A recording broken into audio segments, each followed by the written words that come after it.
I think it's going to be shocking when Jesus comes and he will dispatch his messengers to the four corners of the earth to collect all his people, so to speak. As we live it 24/7 as believers, we're focused on the spiritual rather than the physical. So the moment after the snatching away, there will be like a two-tier society again, because Israel will be God's people again, and the nations will be far from God as such, and Second class only citizens. they can only reach God through Israel. They can Yeah. only go towards salvation through Israel, being a priestly, a royal priesthood, so to speak, in the next eon.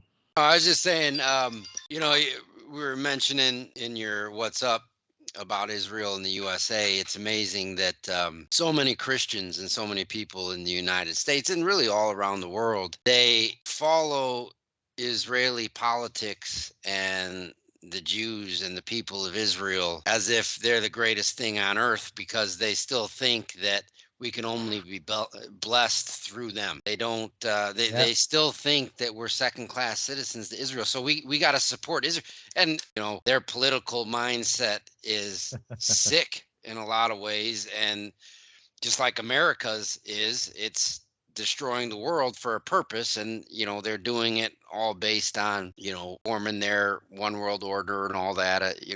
We can talk about that later if we want. But the thing is, we still, as a nation and as many Christians do, they look at Israel as, okay, they're God's people and we need to serve them in order to get our blessing. And that's just so wrong. Yeah, It will be exactly. revealed soon enough.